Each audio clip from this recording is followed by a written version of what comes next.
Hello everyone, hope you're doing well. In this video, I'm going to talk about there is a new capability, right, which is about Microsoft 365, right?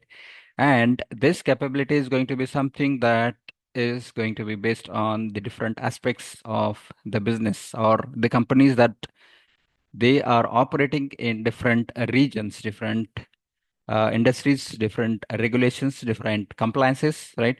And how that is going to be utilized and for whom it is going to be available, right? And what is it for?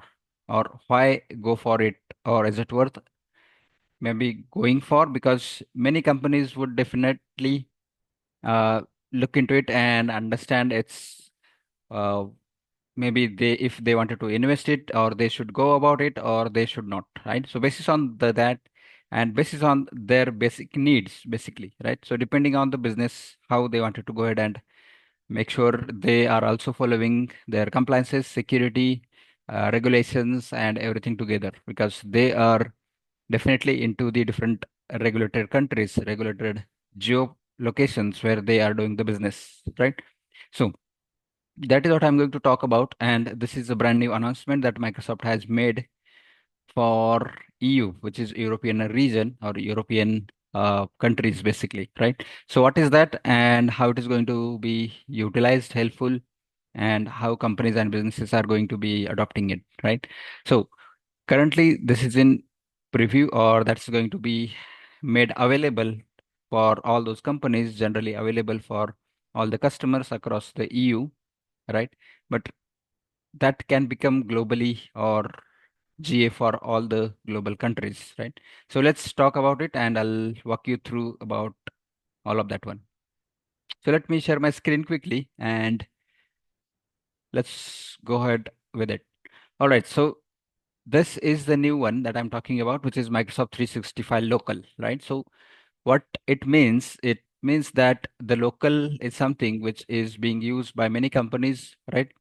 And many companies are still relying on Microsoft 365 in the cloud, but before that, we or the companies used to use on-premises servers, including Exchange, SharePoint, right? And even Skype for Business, that was another server, right? So those were the on-premises servers. Even now, also, many companies are still using those, including Active Directory and then the Active Directory ecosystem, right? So that is still being used, that is still being used across the companies and businesses. But now this is a brand new announcement that Microsoft has made and that's going to be available for EU as of the latest announcement. But definitely, if there is a plan or if they have something to make it available across the global countries, then definitely that can be available as well, right? So let's talk about it. What is there, what it is going to be, and definitely this is going to be something that Microsoft is going to make sure they are going to make it available basis on the plans and whatever is going to be offered within this capacity. So, so this is just basic understanding or agenda to go ahead and understand it, right? What is going to be the local, then who is it for, why go for it, is it worth investing, who should go for it, by private server and cloud, and some examples and use cases. So to understand it better, what is Microsoft 365 local, right? So this is per definition, but to understand it better, definitely I have put this together from the documentation that Microsoft has made available, right? So you can understand Microsoft 365 local is going to be the or to provide customers with additional choice of bringing their Microsoft 365 productivity servers softwares into the Azure local environment, and that can run entirely in the customer's own data centers. So everything is going to be own private data center, right? And this is going to provide simplified deployments and management across the organization to run Microsoft's trusted productivity systems and servers, right? Those are in fully control and which is also built on validated reference architectures and powered by the Azure local environments, right? And it's going to enable environments to deploy Exchange, SharePoint in the data centers, or it is in, or it could be on the sovereign cloud as well. So that way it is going to be available. Now this is by definition, and to understand this way, you can understand it and clarify with saying that, okay, Microsoft 365 local is pretty straightforward with local data centers. Basically, whatever we are going to install, deploy, everything is in the data centers in house, and we get to see and manage with full control on top of that, right? So that's going to be the complete in-house capability. Who is it for? The organizations which are fully regulated, or they needs to be compliant for the governments, different industries, including healthcare, insurance, financial, banking, and all of that stuff. Definitely, those companies would definitely be go for it. And currently, as per announcement, this is for EU region or EU companies or countries, basically. But maybe this is going to be the broader across the global, right? And basis on that, customers can opt for it, right? So it is going to be with enterprises with legacy apps that can integrate with on-premises servers, companies in regions with poor or unstable internet, or the connectivity basically. So even they can also host in-house and then they can utilize it. And organizations wanting cost control with perpetual license as well. So even that scenario also is going to help it, right? So overall, it's going to be helpful in different scenarios and different use cases. And until and unless this capability and capacity is available for use, definitely there would be different changes and different requirements would come out. But this is going to be a kind of high level that I'm putting this together over here. Why go for it? So basically and majorly for those organizations and companies which are highly regulated and they are following regulatory compliance and data residency, right? They need to make sure their data and regulatory and compliance are also followed for their businesses to work with and do the business across the country or geolocation, right? So they get controls with full customization and control across the data systems and everything together. And also it is going to give them offline capability for remote and disconnected workers or the people from different locations, and migration flexibility as well, which is going to allow them for the hybrid capability, and they can gradually adopt the cloud adoption or adopt the cloud basically. So that way it's going to be is useful and they can go for it basically. Is it worth investing? Definitely, there are certain scenarios and situations, and it totally depends on company's business model or how they are following with. For example, if company is highly regulated, then they would definitely go with this one because they wanted to make sure they have the data in control, systems in control, and full control overall across, right? And they are not ready for the cloud adoption onto the public cloud or any other scenario, right? And that is why this is going to be helpful for them, right? So including legacy application that needs local integrations where with a limited capacity of access and internets, and long-term stability with the licensing and all of that capability as well. So definitely it's going to be worth for them, and for the modern organizations, it may not be completely suitable as well as uh, worth investing or use, right?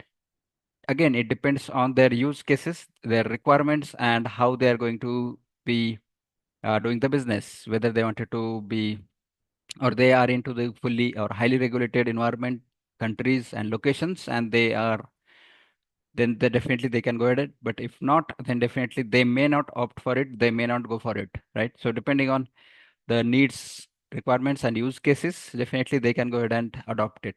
So now it is not uh, right to say which company is going to accept it and which organization is not, but definitely depends on their needs and uses and requirements, right? So this way, that's going to happen basis on their needs and the assessment that they are going to do, right? So for example, there is another organization which are in manufacturing, right? But they really don't have compliance and regulatory requirements and they are not following it as per that. So maybe that is not good for them, or they not, or they will not opt for it. But the banking industry or healthcare industry, opposite to that, they would definitely, because they do have a lot of regulations, compliance, and everything needs to be followed for their businesses to go ahead and run across the country or locations wherever they are doing it, right? So basis on that, that's going to be based on the assessment and depends on the business models. Who can go for it? Definitely you can start, or definitely you can see starting from the large enterprise organizations with hybrid environments and deployments, including uh, enterprise companies, even governments and different organizations across the government entities. They would also go for it and opt for it, including on-premises environments or private data centers, and then they would also go with the hybrid scenarios. Along with, they would also be following the compliance and regulations across. And in the SMB case, where in the remote areas are also available, people can utilize those systems and applications on those locations, and then that's going to be easy. And similarly for the educational institutions as well. So even if they have something to produce, or if they wanted to let people access and provide services, definitely they would also opt for the same, right? So again, it depends on, as I said, depends on the business needs and nature of the business, how they are going to opt and utilize it, right? So this is the snap taken from the document of the announcement, right? Where you can see sovereign public cloud, sovereign private cloud, and national partner clouds, right? So these are the three models, I would say, and each model has something different to offer, right? And you can see majorly you would see these capability or capacities are available and provided into the EU region currently, into the Microsoft 365 local capacities, but definitely going forward, those would also be available. And maybe that's the plan for Microsoft to go ahead and make available Microsoft 365 local across the global countries, right? So, but to understand it better, this way you can just go through it about what sovereign public cloud is going to be and how it is going to be helpful and available. Similarly, on the private cloud and national partner clouds, right? So, national partner cloud is completely for government and critical infrastructure, and the private cloud is Azure Local plus Microsoft 365 Local integrated with the cloud and productivity tools and systems, including hybrid or disconnected at your on-premises locations, validated architecture and partner ecosystem, and virtualization services across, right? So you can understand that way which one is going to be utilized and how it is. So depending on their needs and business model, definitely that's going to be utilized and available. So the private cloud or private sovereign cloud, basically, I mentioned here because it is something that majorly is going to be rely on this one. Let's say this middle one, sovereign private cloud, and uh, which is going to be mostly used by the companies where they would be highly regulated and they wanted to take control of everything, including systems, data, and everything together, right? So it's which is going to be designed for governments, industries, and regulated sectors, which is going to meet highest standards and data residency, autonomy, and disconnected access levels from the different or public networks, basically in short. So which is going to enable Microsoft productivity workloads in the sovereign public of sovereign cloud environments into the private, and then that can be accessed and provides it also provides security, compliance, and governance to fully control the environments with it. So that way it is going to be completely in house, in hand, and with the full control, right? So that way you can understand it, how it is going to be available and made and utilized as well. So here are the some of the examples, and I think it was disconnected. Let me pull it back here. Okay. So examples and some use cases I put together to understand it better way. So healthcare provider in EU using local exchange for GDPR compliance. So this means that in EU region, right, they do have GDPR compliance and other compliances as well. So they wanted to make sure everything is put together in house and they have to follow and comply with respective regulations, which is a GDPR. Similarly, on the manufacturing company, which they are integrating for their organization for storing, processing, and managing the data, which is under ERP system with SharePoint servers, which is of course on premises and in-house developed and baked in. So that's going to be used that way. And mining company is also using the same, and they are also providing the remote access offline for the applications. And law firms opting for Office LTSC instead of subscription based. And another example is university running faculty on premises and students in the cloud, right? So these are just a few of the example and use cases I have put, but definitely there are many. And based on the business needs and use cases, they would go ahead and opt for it, and they would do that and use it, right? So it is not something, if I say you or any industry is going to do this and that, that's not going to be the correct one here. Depending on their needs and organizations' business nature, they would go for it and opt for it, right? So, yep, that is what I wanted to talk you and walk you through, and hope you will learn something new out of this one. Hope you will like it. Don't forget to like this one, share it with your friends and people around you, and subscribe to the channel as well so that you get to see every new video whenever it is uploaded. So, yep, that's all for this one. And thanks for watching, and bye for now.